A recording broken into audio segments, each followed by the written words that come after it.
Today we're here chatting with Contra Costa County Fire Chief Jeff Carmen, and we are celebrating the grand reopening of Fire Engine 1. Talk to us about the festivities. Sure. Well, we're proud to say that this is the fourth of 7 companies that was closed, and we're now reopening today. So in 2012, because of the budget constraints caused by the Great Recession, we did end up closing 7 of our companies, which is 25% of our workforce.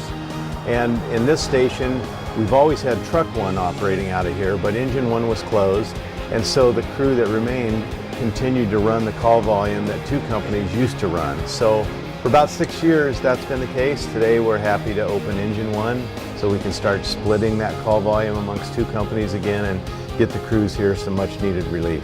Wow, well, great, what a great addition. You know, earlier you mentioned the difference between the truck and the engine. I thought it was fun. Can we tell the viewers about it? Sure. So the truck is typically got the big ladder on top of the truck that everybody sees. But what people don't see is that that piece of equipment has no hose, it has no water.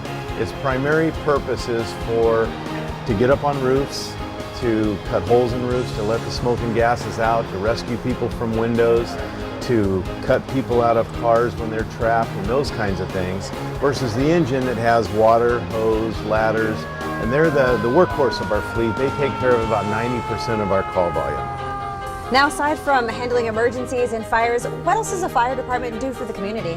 Well, we have a lot of things that we do that people don't know about. As far as emergencies go, you know, we participate in an air program, so we staff a helicopter every day in the county. We have our marine program, so we have a boat on the water in Pittsburgh. We do a tremendous amount of medical calls.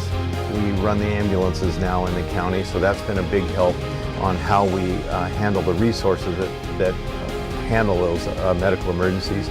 We also have a whole fire prevention division that does fire inspections, community education, and those kinds of things, including part of their job is to train the CERT program, the CERT volunteers that Walnut Creek is very active with. Well, I know that you don't have volunteer firefighters, but what if there's somebody at home watching? How can the community get involved to help you all out? I think the biggest thing for us is the CERT program, really.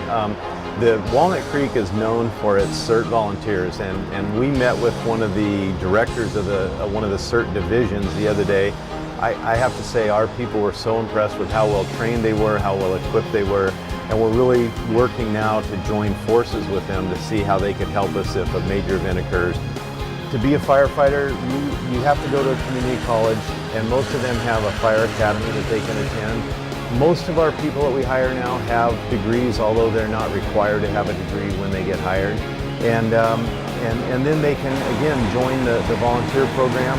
Our ambulance program is very active. If somebody's interested in a pre-hospital emergency medical care career, they can become an EMT1, a paramedic, etc. And then those people can move from the ambulance onto the fire engines and trucks if they desire a career in the fire service. Now, you have so many calls locally, but does some of your team respond to fires outside of Walnut Creek? We do. So the Thomas Fire in Ventura, as well as the North Bay fires, we had strike teams, so that's 5 engines and a chief officer. We had strike teams at both of those fires, and we typically respond in the summer months in a strike team out of the district. This year, the Montecito mudslides, we sent our bulldozer down to the Montecito mudslides to move some debris and look for bodies and rescue victims as well. And I think 2 things this year. We were an active member of the Urban Search and Rescue Task Force out of Oakland.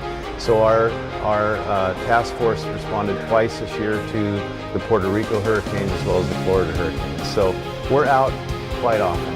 Yeah, really, really busy. Yeah. Well, Chief Carmen, thank you so much for all you do in the community. We appreciate it. Thank you.